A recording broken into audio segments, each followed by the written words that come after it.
दोस्तों welcome. As a Android user आप Google Chrome को तो यूज करते ही होंगे, जिसकी मदद से हम बहुत कुछ कर सकते हैं, लाइक कोई साइट ब्राउज करना, सॉन्ग वीडियोस डाउनलोड करना, ऑनलाइन वीडियोस देखना वगैरह वगैरह। लेकिन दोस्तों गूगल क्रोम में ये सब करते वक्त भी हमें कुछ प्रॉब्लम्स का सामना करना पड़ता है, और जिस वजह से हमें गूगल क्रोम को यूज करते वक्त बहुत सारी दिक्कतों का सामना करना पड़ता है, और वो हम नहीं कर पाते एग्जैक्टली जो हम गूगल क्रोम में करना चाहते हैं। दोस्तों आज इस वीडियो में बात करेंगे कि उन सारे प्रॉब्लम्स का क्या सोल्यूशन है और किस तरह से हम हमारे गूगल क्रोम ब्राउजर को बिना किसी रुकावट के स्मूथली यूज कर सकते हैं। क्या क्या है प्रॉब्लम्स और क्या है उनके सॉल्यूशंस, आइए देखते हैं, जानते हैं और सॉल्व करते हैं बड़े ही आसानी से। बहुत हुआ गुरु, लेट्स गेट शुरू। दोस्तों गूगल क्रोम को यूज करते हुए आपको जो प्रॉब्लम्स आती हैं उनमें से बहुत सारे प्रॉब्लम्स ऐसे हैं जो कि अपडेट करने के साथ साथ सॉल्व हो जाती हैं, लेकिन बहुत सारे प्रॉब्लम्स ऐसे भी हैं जो कि अब अपडेट करने के बाद भी सॉल्व नहीं होते। उनमें से एक प्रॉब्लम है गूगल क्रोम का ऑटो बैक प्रॉब्लम।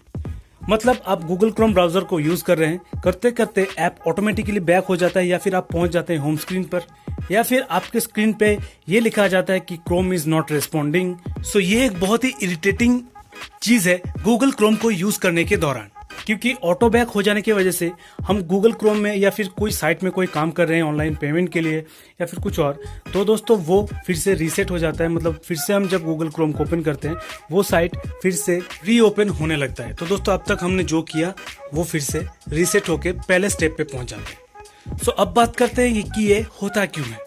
दोस्तों जहां तक हमें पता है कि गूगल क्रोम ज्यादा से ज्यादा 60 से 77 MB का ऐप होगा, जिसे हम बहुत ज्यादा यूज करते हैं। दोस्तों यूज करते हुए भी कुछ डाटा, बुकमार्क्स, हिस्ट्री, ये सब के रूप में ऐप में सेव्ड या स्टोर्ड हो जाते हैं, जिसे हम कैच कहते हैं। अब वो कैच जब बहुत ज्यादा बढ़ जाता है तो ऐप बहुत ज्यादा लैग या हैंग होने लगता है। इस केस में भी वही हो रहा है। तो सॉल्यूशन क्या है? सबसे पहले तो आप ऐप को अपडेट कर ले प्ले स्टोर से, या फिर आप सेटिंग में जाइए, वहां से एप्स में जाइए, गूगल क्रोम पे क्लिक कीजिए।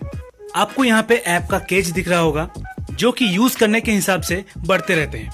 किसी किसी फोन में तो 2 GB 3 GB तक चले जाते हैं। जितना ज्यादा आप क्रोम को यूज करेंगे उसका कैच उतना ज्यादा बढ़ता जाएगा। दोस्तों आपको यहाँ पे क्लियर कैच दिख रहा होगा, इस पे आपको क्लिक कर देना है कि ऐप कैचेस को क्लियर कर लेना है। अब आपका ऐप हो गया लाइट, और इसके साथ साथ आप ये देखेंगे कि आपको गूगल क्रोम में यूज करते हुए जो ऑटो बैक का प्रॉब्लम आ रहा था वो ऑटोमेटिकली सॉल्व हो गया है।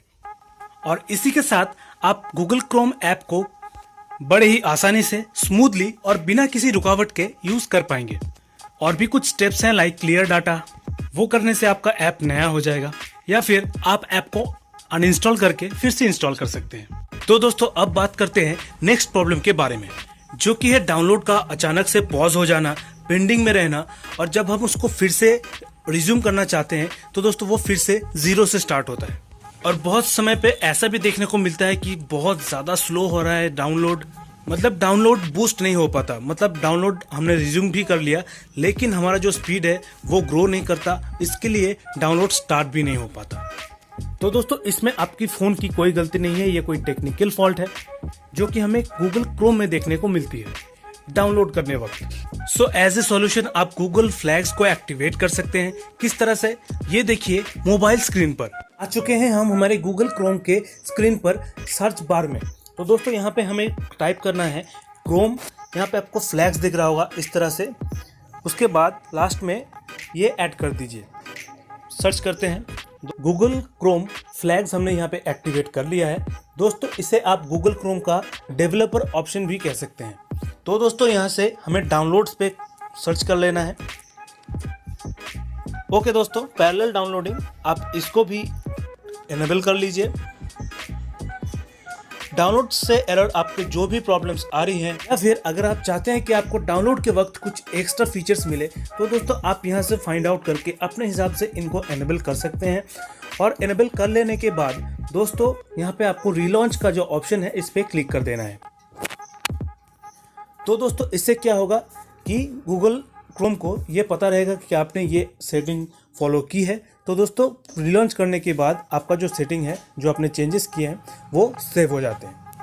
इससे मुझे लगता है कि कुछ हद तक आपको डाउनलोड पे भी बूस्ट मिलेगा और शायद डाउनलोड करने के वक्त पॉज या रिज्यूम वाला जो प्रॉब्लम आपका आ रहा है शायद इससे सॉल्व हो जाए।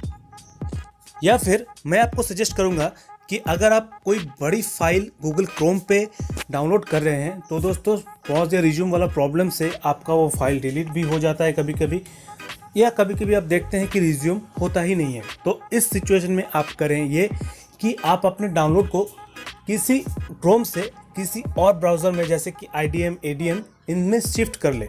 तो क्या होगा कि आपका जो फाइल 69% गूगल क्रोम में डाउनलोड हो चुका है वो फिर से अलग ब्राउज़र में 69 से ही 100 तक डाउनलोड हो जाएगा। सो दोस्तों अब बात करते हैं गूगल क्रोम को यूज़ करने वक्त आने वाली लास्ट एंड फाइनल प्रॉब्लम के बारे में, जो कि है अनवांटेड नोटिफिकेशंस जो कि आपको गूगल क्रोम की तरफ से मिलते हैं आप नहीं चाहते तो भी, जो कि कभी कभी तो बहुत ज़्यादा वल्गर होते हैं और काफ़ी इरिटेट करते हैं। ये प्रॉब्लम आपने कभी ना कभी तो फेस की ही होगी गूगल क्रोम को यूज़ करने के दौरान, और अगर आपको ये प्रॉब्लम अभी आ रही है तो इस वीडियो को देखने के बाद या इस सॉल्यूशन के बाद ये सब आना बंद हो जाएगा। सो आइए दोस्तों देखते हैं कि क्या है इसका सॉल्यूशन, और ये देखते हैं कि कैसे हम उन बेकार के नोटिफिकेशंस का आना हमारे फ़ोन पे बंद कर सकते हैं। तो दोस्तों सबसे पहले ये जान लेते हैं कि ये होता क्यों है। सो दोस्तों अगर आप गूगल क्रोम से अपना हिसाब से कोई भी साइट ओपन करते हैं, उसको ब्राउज करते हैं, तो शायद कभी ना कभी आपको ये नोटिफिकेशन आता होगा स्क्रीन पर कि ये साइट आपको नोटिफिकेशन भेजना चाहता है। आप अलाउ करते हैं कि ब्लॉक। अगर आप अलाउ पर क्लिक करते हैं तो वो साइट आपको अपने नोटिफिकेशंस भेजने लगता है, वो किसी भी तरह के हो। सो इससे आपका नोटिफिकेशन बार पूरी तरह से भर जाता है और आपको इरिटेशन होती है। अब शायद उन नोटिफिकेशंस को आपने गलती से अलाउ कर दिया होगा, लेकिन अब उन्हें बंद करने के लिए हमें जाना होगा सेटिंग पे। सेटिंग पे यहाँ पर आपको नोटिफिकेशंस दिख रहा होगा, क्लिक कर दीजिए इस पर। यहाँ पे नीचे आइए दोस्तों, यहाँ पे आपको ये साइट्स दिख रहे होंगे जो साइट्स से मुझे नोटिफिकेशंस आते हैं, मतलब मैंने अलाउ कर रखा है इनको नोटिफिकेशंस मुझे भेजने के लिए। अब कुछ शायद गलती से भी कर दिए होंगे, लेकिन दोस्तों अब मैं चाहता हूं कि इनमें से कोई भी वेबसाइट मुझे नोटिफिकेशन ना भेजे। तो दोस्तों उसके लिए क्या करना होगा, 1 बाय 1 हमें इनके नोटिफिकेशन ऑन है उन सबको ऑफ करना होगा। लाइक बेंगोली APP लाइव, इस पर क्लिक कर देते हैं। दोस्तों यहाँ पे आप देख सकते हैं शो नोटिफिकेशंस, इसको ऑफ कर देते हैं। तो दोस्तों इसी तरह से हमने सारे सबके नोटिफिकेशंस ऑफ कर लिए। अब इससे क्या होगा कि साइट्स में से किसी साइट से भी हमें नोटिफिकेशंस अब नहीं आएंगे। सो दोस्तों इस तरह से गूगल क्रोम पे अलग अलग साइट्स से आने वाले नोटिफिकेशंस आप इजीली बंद कर सकते हैं।